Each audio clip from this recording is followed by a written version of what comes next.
In this tutorial, we are going to see how to calculate the requirements of phosphorus and fertilizers using a build-up and maintenance strategy. Such a build-up and maintenance strategy is based on the levels of phosphorus and potassium in the soil according to soil tests. As a reference in this practical session, we will be using the Olsen method for phosphorus and the ammonium acetate for potassium.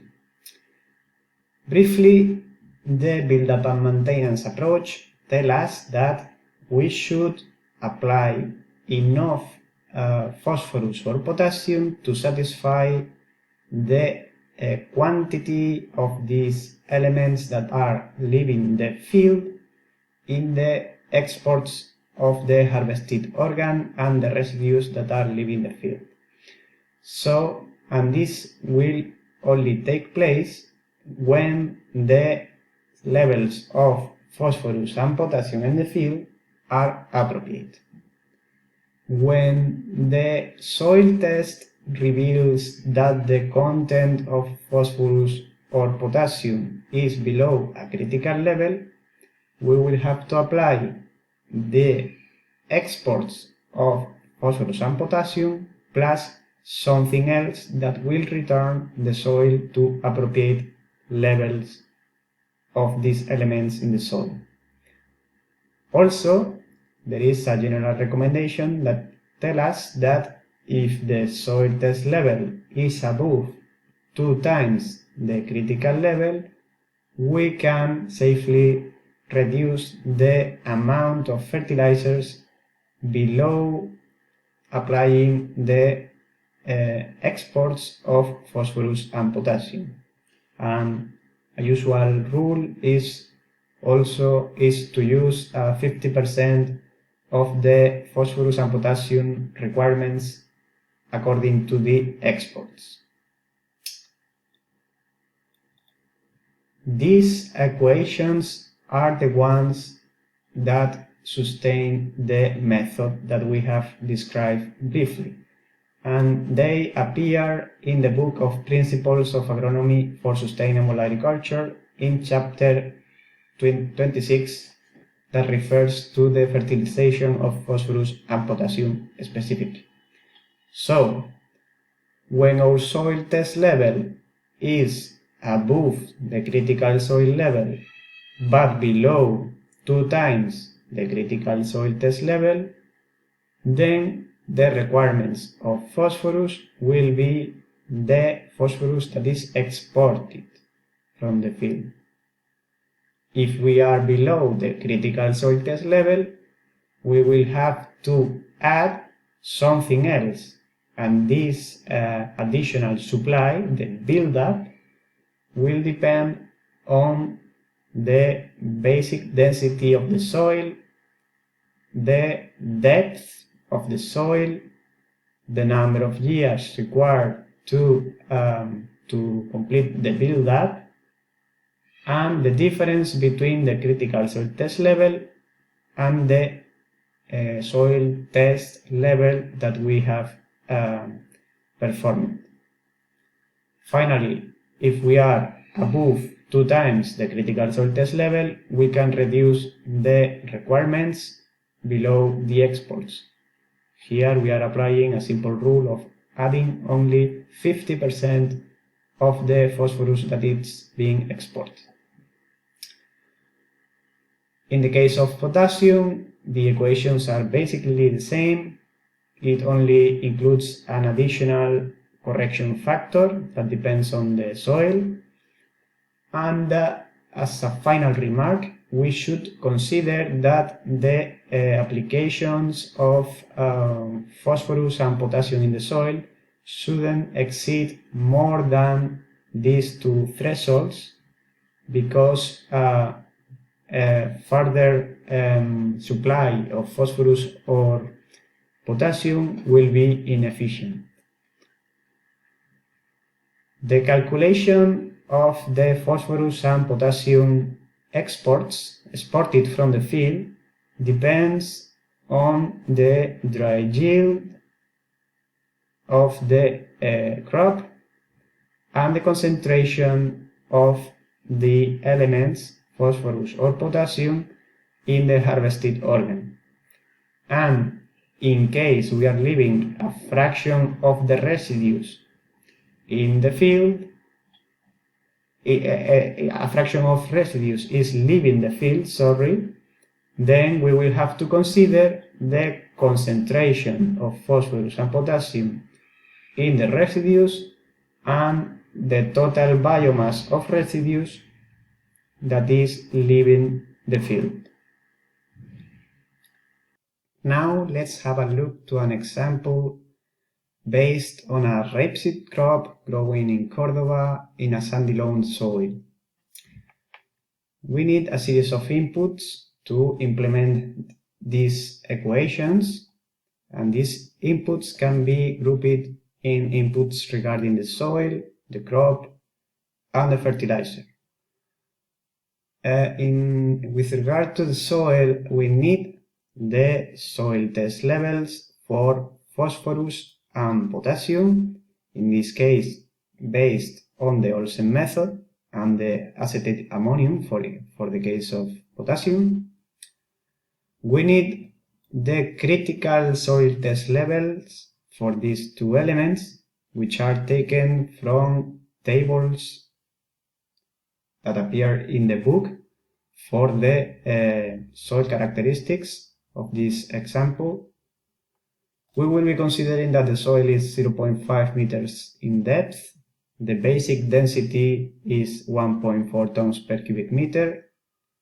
We will be assuming at first that we need only 1 year for the build-up of the potassium or phosphorus in the soil to be raised above the critical threshold, and the correction factor for potassium that appears in the build-up equation of potassium, and that is taken also from tables of the book, taking into consideration the soil characteristics. With regard to the crop, we need information on the dry yield. We need also the concentrations of phosphorus and potassium in the harvested organ and in the crop residues. Also, we need to know the harvest index of the crop and the fraction of residues that are left in the field after harvest. And in case we are interested in calculating the quantities of specific fertilizers, we will need the concentration of phosphorus or potassium in the fertilizer and the prices if we want to estimate the cost of the fertilization strategy. In this simple example, the prices are fictitious and the concentrations correspond to triple superphosphate for the case of phosphorus, and potassium chloride for the fertilization of potassium. Okay, let's implement the equations in Excel, and we will be, as the equations are exactly the same, basically, for phosphorus and potassium, we will be using only an example based in the phosphorus rate. So, first, let's calculate the phosphorus exported in the yield. This is as simple as multiplying the dry yield by the concentration of phosphorus in the harvested organ, in the grain in this case. So it's multiplying dry yield and phosphorus in the yield. And the residues that depend on the fraction of these residues that are left in the field. the harvest index,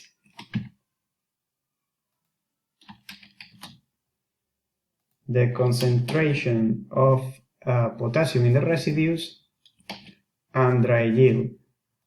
Well, in this equation, we are just considering the amount of residues that are being exported, the fraction of residues that are being exported, the concentration of phosphorus in the residues, and this will calculate the total biomass of residues produced by the crop, taking into account the harvest index. Okay, in this case, the exports in the residues is 0 because we assume that 100% of them are left in the field. But if that was not the case, we will have got a positive value. Okay, in any case, total exports of phosphorus will be the result of adding these two components. And for calculating whether we need a build-up or not, we will be comparing whether the soil test level for phosphorus is below or above the critical soil test level for phosphorus. So if it is above, the phosphorus requirements, the build-up will be 0, and if it is below, we will be applying this term that appears in the right side of this equation for phosphorus, or this other term in the case of potassium.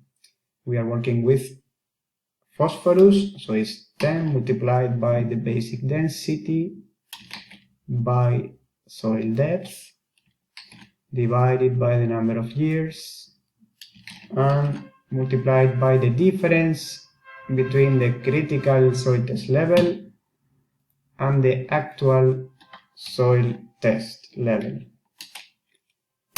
In this case, as the soil test level was above the critical value, then we don't need to apply any build-up. But if it is below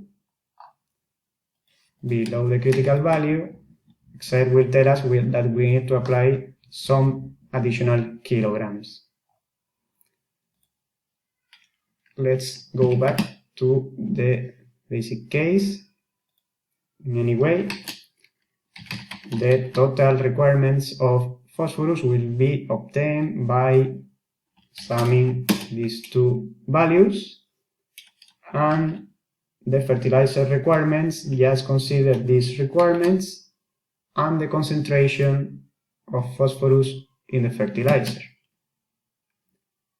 For calculating the price, we just need to apply the price of the fertilizer.